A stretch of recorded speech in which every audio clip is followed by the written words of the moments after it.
Good. Good afternoon, Ryan. How are you doing today, sir? What's happening, Mike? It's our first Facebook Friday of 2022. Yep, first one of the year.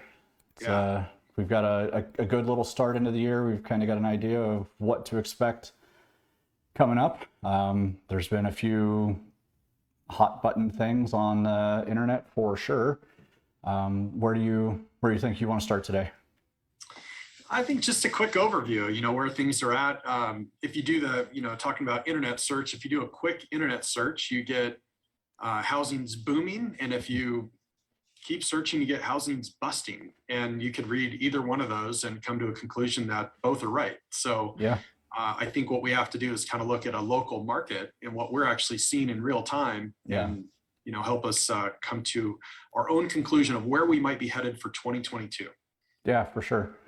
Um, and like you said, with the local market, that's important because not all markets across the nation, like we're pretty unique being a suburb of LA, and we've seen a lot of activity and pressure from that, and other markets may not. So, for people out there doing the WebMD approach to what's going to happen in real estate, just keep that in mind.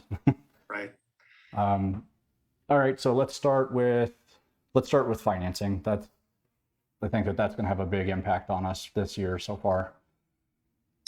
Yeah, so on the financing side of things, I think probably the biggest change in what's actually coming Hmm. is interest rates. We've been in this record low environment. When the pandemic first hit, we saw rates really spike up. They went pretty fast, and then they dropped because of all the stimulus, all of the Fed support. Rates dropped to record lows, and they stayed there for a long time. And we kind of got used to having these rates that were in the mid, even low twos sometimes, on the short-term loans, even in the upper ones. Yeah. So we got used to seeing all that. So then as we move out of 2021 into 2022, there's talk of the Fed doing tapering, there's talk of the Hmm. Fed's raising rates, and neither one of those directly impact mortgage rates immediately, but a lot of the tape or the talk tells us the general direction of where things are going. And we've actually seen the bonds sell off a little bit.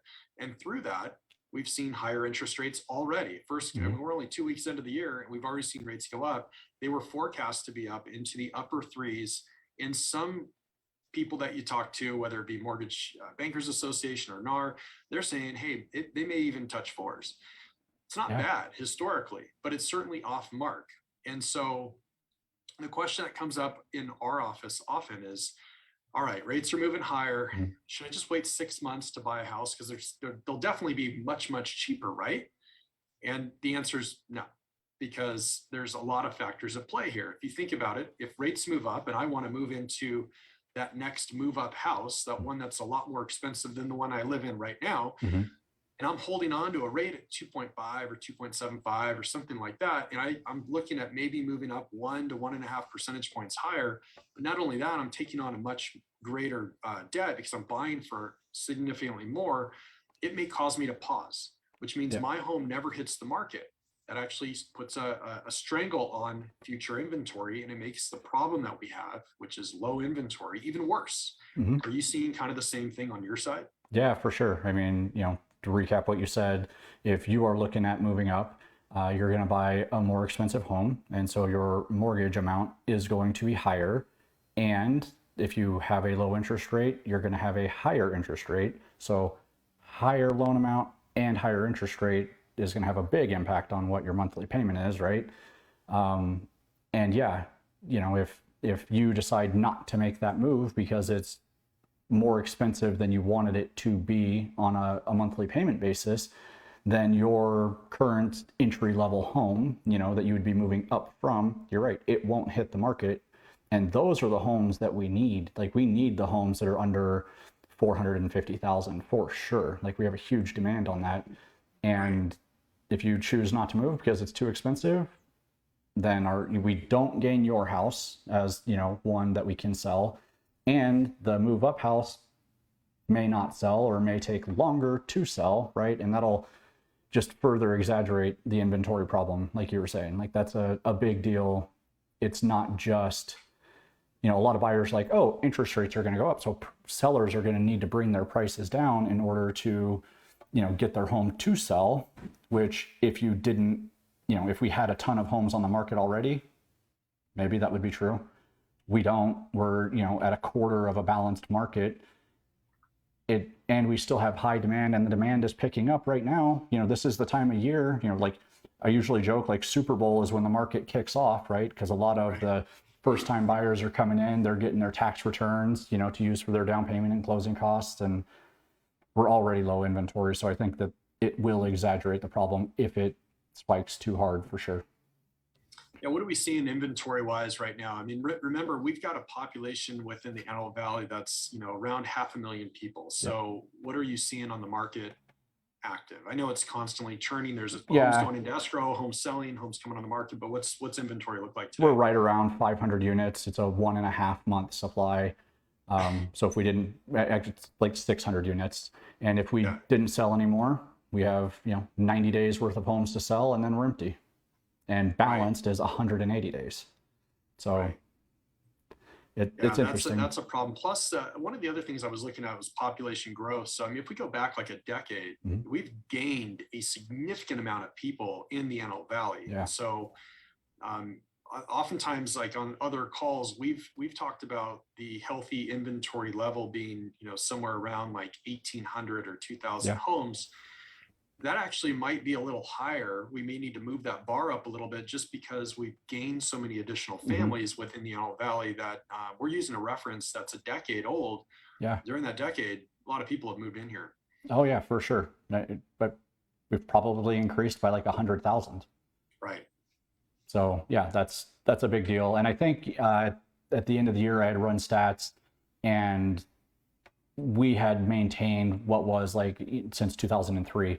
Locally, we had maintained like a 4.5 month supply, which has always been under the 6 months of a balance. And that was about 2,000 homes. So yeah, pop that up to 3,000 homes ish is what would be balanced for us with new population. Yeah, so we're significantly, under market from a homes on market or an inventory. You'll often hear that term inventory thrown out there. That's where we're definitely under market for that, for sure. And as long as that stays the case, there's no reason for housing to roll back. Now, that could change if demand just completely is diminished and nobody wants to buy houses anymore. But we're seeing it on the rental front. We're hearing from property managers that have a lot of rental properties out here. Rents are increasing somewhere right around 10%. Yeah. And landlords are also realizing that with some of the laws that have been passed, that your basis and how much you can adjust per year with the existing tenant has caps on it.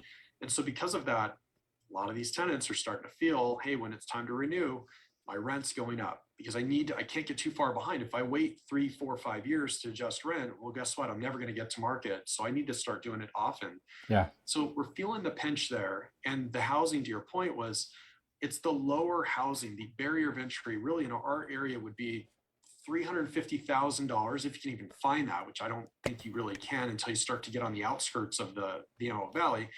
But 350 to probably 500 is kind of that sweet spot.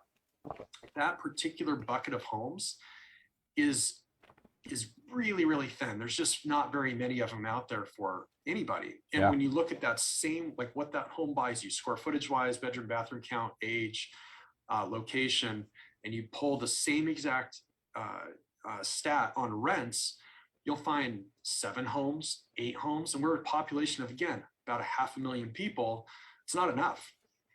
Yeah, well, in the 7 and 8 homes, that's not even accurate either, because that's, like Zillow hasn't been updated to show that those homes have already been rented. Like, so however old that data is, like it's interesting. And then the monthly rent amounts being high with mortgage payments, right? And that creates us a problem. And then kind of, rabbit trailing back to what you said with the landlords and, new laws, that would be the rent control that went into effect right before COVID. And we haven't felt the pain of that yet, because during COVID, you couldn't ask a tenant to move out. Right. And then, so you alluded to, tenants that are currently renting having lower rent rates, and the landlords not being able to quickly bring the rent amounts up to fair market value because of the rent control that went into effect. And tenants that are thinking about that and thinking that they want to buy, if they pay attention to what they're currently paying for rent and what it would cost to own, they don't want to get behind the bus, like you were saying, just because they won't catch up for who knows how long. And what's super unfortunate for those people that, and I've seen it a bunch in a lot of the homes I sold last year, we had tenant occupied properties and the tenants were probably like $500-600 a month under fair market rent at the time because we spiked so fast. And they were family friends of the landlord and they'd been there for 10 years and, hey, we get it. You want to sell, totally fine. We'll go find a place. A couple of weeks go by, they come back and they go, hey, I love you, but I literally cannot afford anything out there on the market right now because it's so much more expensive than what I'm paying. And I don't want to put you in a bind, but I got to stay because it's either that or I become homeless or I'm moving 50-60 miles north out of town and the gas on the commute is going to kill me too. So that's a problem that we haven't really faced yet because the eviction moratorium is still in effect. And when that comes, once that goes away and we have landlords that are able to ask tenants to leave because they want to sell or they just want to get the rent back up to fair market, I think the demand on housing is going to get even worse once that moratorium lifts, because now you have all of these tenants that are looking to either buy or rent, and we have next to nothing of either available. Right. And then we got the new people coming into the market too. Yep, exactly. Right. And while we're doing all this, people are forming households and they don't want to live with mom and dad anymore. They need their first house to kind of get them started. So, there's a lot of dynamics here at play. And I would say if we're going to give a forecast for 2022, everything that I've researched, that I've looked into, is that the rents will continue to increase. They're probably somewhere close to that 10% range, if not higher in some lower end markets, may kick those up a little bit. Yeah. And then if we're looking at housing prices are probably not going to do double digits this year in the Antelope Valley, but they may get really close. They may get 7-8% appreciation, even in a rate environment that may be 1% higher than what it was last year. Yeah. That percent higher in an impact, if we were to kind of run some generic numbers for somebody, it's around $200, maybe $220 more per month. So if you look at it, really, does that completely kill the market? No. That means that household needs to bring in a couple $1,000s more a month to be the exact same as they would have been last year. Problem is, you start stacking higher values on top of that, that $200 turns into like $250, gets closer to $3. And so the longer somebody kind of waits on that stuff, it makes it a little bit more painful. And we don't see this going away anytime soon. Remember, to get more supply on market, we either need to make more homes, which takes a tremendous amount of time, like just getting the planning. I have a friend that's building a house. Yep. Bought the land, met with everybody. They're talking about having that home completed in 3 years. Yeah. And it's because he's got to get all the engineering stuff is backed up. He's got to get all the soil testings all backed up. Like, there's a lot of things that he was running into as a major challenge. He thought he was going to just basically buy this land. 6 months later, he's breaking ground. And there could be a case like that every once in a while, but most of the time it's taking a long time to get that started. That's just one house. If you're building an entire tract or community, you're looking at like 6, 7, 8, 10 years sometimes to actually get everything approved and finally be done with that construction. That doesn't help today. It doesn't help next year. Yeah. So unless rates really, really moved higher, or unless jobs just aren't anywhere, and last time I checked, there's job postings literally at every shop or every restaurant or wherever you go into, they're all hiring. Yeah. Then this supply demand problem is going to be here. It's going to be persistent for some time. Yeah. So our supply that has not increased, like hardly at all, right? Like, we went from, our low point was just below 1 month supply, and we're at 1.5, and we've bounced back and forth between those. Our supply is not increasing, but our demand is about to go through the roof. And yeah, so prices aren't coming down. Someone in the comments asked, with interest rate hikes expected, will home prices be lower? I said, no, you missed it by a couple minutes, but that's it. It's the demand is still very high. And with COVID, I mean, look at, we talked about this yesterday. Look at how that has changed the economy in a lot of places, like in a lot of real estate markets, not just industries, right?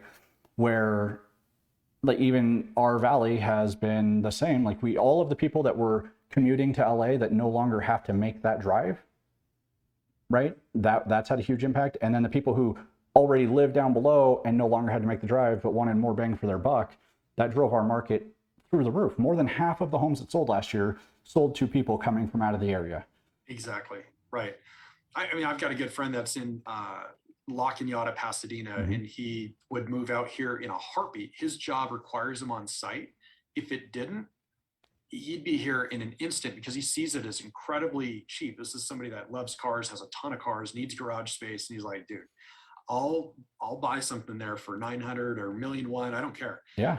It's way cheap compared to the market that he lives in. He doesn't even have, he's got a ton of cars. They're all under car covers because he doesn't have the garage space, and he's in it for like 1.6 for his market. So he's looking like, oh, wow, I can get a house, big house, nice house with a shop and everything for 1.2.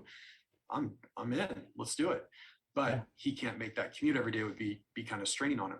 Not everybody's in that situation. And the ones that aren't are making the drive back to the Antelope Valley, and they're staying here because they can telecommute. All right, they can get on Zoom, they can do that kind of stuff, and it's fine. To go over the question that was in the comments, just to recap real quick, we were talking about those rates move up. Does it strangle the housing market and force sellers to drop their price? The answer is not necessarily, because some of those people that would normally want to come back on the market and sell their home, they may pause and say, you know what, we're just going to stay put. Our move up is too expensive. And so again, their house may not ever hit the market. And because of that, the inventory actually shrinks. And with demand still staying high and the inventory possibly shrinking even further than it already is, it elevates prices. So actually the rates in some cases will push the pricing a little bit higher. The only thing that's going to change that on house prices itself is when the demand completely shrinks, goes away. Like we saw that when foreclosures were there. And we're just not seeing that right now. We don't see that coming in the near future either. I mean, you've got years before we could potentially see any of that stuff. Yeah. Well, and what I didn't think about before you said that was, so with rates maybe pushing prices higher, let's use the example and the guy from La Cañada and pair that with what you said earlier about you being the move up buyer, right? Like that guy, when rates go up and he decides that he doesn't want to buy La Cañada anymore and he's coming to the AV because it's going to be cheaper, but the purchase price is cheaper to him, even though the interest rate is higher, right? But the same thing happens with the out of area buyer as it does with you as the move up buyer that decides not to sell. Both of them take one house off of our market and don't replace it with a new one. Exactly. So it only eliminates supply. It doesn't create a new home for sale. Yeah, that's the major problem. I think if we're going to solve the inventory crisis, that we have, is we have to identify like who potentially would want to move up, who has an opportunity to potentially move up, who has an opportunity to potentially, reset their finances. Remember, when you move up, we talked about this before, you don't need to. In most cases, you're not going to get taxed if you don't move every penny over to the next house. Some people think you have to do that. It's a really, really good time to take an overall picture of, hey, where's my money going? Do I have enough for retirement? Do I have debts that I'm holding on to that, are making it hard for me to move up to that next house? Like if I'm moving from a payment of $2,000 a month and I'm looking at $3,800 a month for the dream house, I might pause and do that. Except a lot of people already do that. They're just paying 2 car payments that cost them, $1,500 a month. They just realize like, oh, if I paid those things off, I'm already making that payment anyways. That's the stuff that we have to kind of look forward to and say, this is a really good time. Like somebody wants your home hitting maybe that entry level market is in high demand. They need that house. It'll sell fast. Let's figure out who those people are and figure out like, is there a move for somebody? Is there a play that betters their financial picture? just because the rate moves up a little bit doesn't mean that it's a full pause. Just because the house price that you're going to pick up is going to be higher doesn't mean it's a full pause either. Yeah. Sometimes there's a really, really good play there, and we have to identify what that is and see if it makes sense or not. Yep, for sure. So people like the guy in the comments, looking to buy an entry level home, like it might not be any easier, but we just might need to get creative with our strategy coming in that will allow you to qualify for what you want now while it's still cheap. I mean, yes, interest rates are up. They're still cheap. It's still cheap money. I think the other thing too, if you're an entry level buyer, and I try to put myself in those shoes, it would be a really hard place to be right now. I mean, just being honest, looking at your first place at 400 grand is a bit uncomfortable. Maybe it's 450, maybe it's 5. That's a lot of money. I mean, let's just not joke around about it. That's a ton of cash, right? So if we're looking at that and we have empathy for that, we have to say, well, if I was in that place, I didn't own a home right now, I got to try to make a decision whether I want to buy one, commit to that payment or not. I have to ask, am I paying rent right now? How secure am I that that home is going to be my home for the next several years? Or is the landlord going to get tempted and go, the market needs this property. This is probably the best time I've ever had to sell it. I got to give my tenant 60-day notice. I'm going to sell this house. Yep. We're seeing a lot of that. And that is what's making the rental, because there's not a lot of inventory in the rental. It's actually even worse probably than the purchase. So then these folks have to go out and instantly, within a couple of months, try to find a new place to rent. Well, guess what?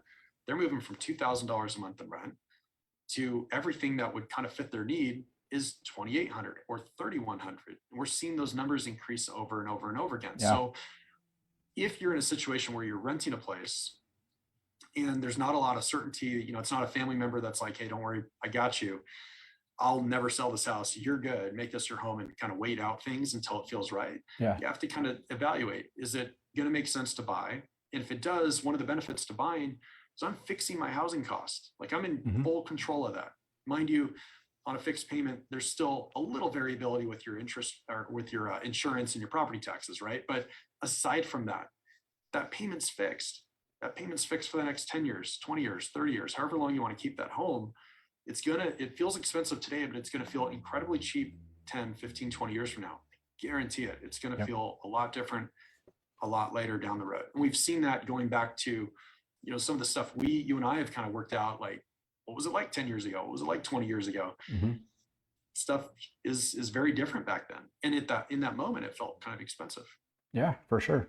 Well, and then to piggyback on the rent thing, if as a buyer, you're like, you know what, hey, I'm going to kind of wait this thing out and see, if rates come down or prices come down.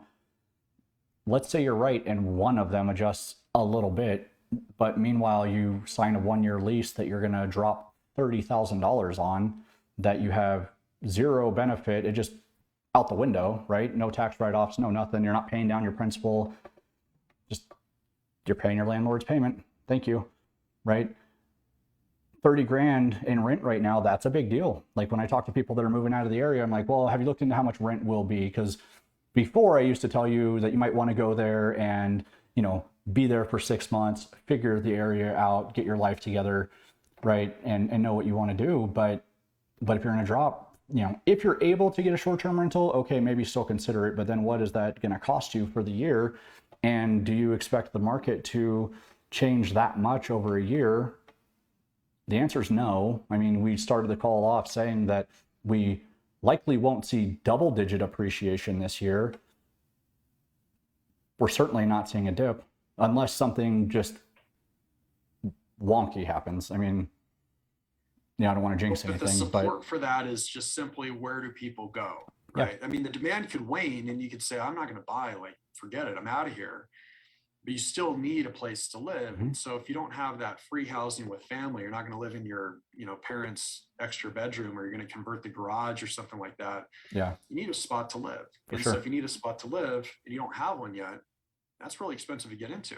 And it's hard to get into. I mean, the last property that I threw out for rent in 24 hours had almost 20 applications. These are full credit background checks, credit approvals, along with their income, to beg and plead, like, hey, please, I've been looking for a while. It's really hard to get anybody to pay attention. really want this house. Yeah. I'll pay extra. I mean, I had people that were asking like, I'll give you 6 months in advance. Mm-hmm. It's just, that rental market is hyper competitive. And I would argue that that may actually be more competitive and more risky than the actual housing market right now, just from what I've seen. Yeah, I would think so. Yeah. I wanna- And so on both of those notes with, the rents being high and prices and stuff, like, you have to be making really good money right now to do either of those to qualify. I mean, because rents, they want 2 to 3 times your monthly income, or they want your monthly income to be 2 to 3 times what the rent is going to be. And a lot of rents are over $2,500 a month right now. Right. Like, it's not easy to do as a, young person coming into the market and probably on an individual income. But if you're able to do it, it's going to be totally worth it, especially with all the talk of inflation going wild. Like, it's just, like you said, fix your housing expense while you can, and permanently. And yeah, it might go up a little bit, but your property taxes can only go up 3% a year, 2 or 3% a year. Yeah, it's 2% per year. So I mean, it's really, it's minimal. It's not going to wipe anybody out that way, but that's $24 because our average property taxes are $8,000, right? So 3%, it's not going to be a huge deal, right? And that's over a year, right? So it's not a big deal. And then homeowners insurance, I don't even know how much that would go up annually. I haven't really paid attention to that, but I don't think it's big. It doesn't have to go up. It can. And it's also a good thing. You kind of want to review your homeowner's insurance on an annual basis anyways. I mean, every year, maybe there's a better opportunity to get a little bit better deal on the insurance. I've seen people that are in an environment where, the fires are pretty prominent in California. So all the policies are slightly higher when they got it, but then now they've settled down a little bit and they can actually save a little bit of money by looking around for insurance. So there's a way that you can save a little bit of money there too. It doesn't actually have to go up. Yeah. I've seen it actually go down as well. We're doing refinances for people. Part of the refinance strategies, we're looking at, what is your insurance cost? Because we have to get it switched over from XYZ mortgage to our mortgage company. So if we're going to do that anyways, let's just make sure you're in the right insurance. And so we're doing a review on that as well for people. One thing that you kind of touched on is, hey, interest rates kind of moving around a little bit. So part of the forecast is, yes, they'll probably stay elevated for the majority of this year.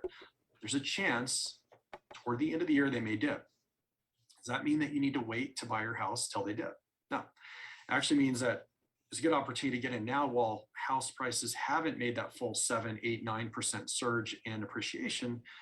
And once you own that home, if it's a year from now, if it's 2 years, if it's 3 years, if it's 10 years down the road that the refinance makes sense for you, you get that benefit. You can actually readjust things, potentially lower the payment, maybe use some of the equity you've grown over time to help debt consolidate, make life a little bit more comfortable.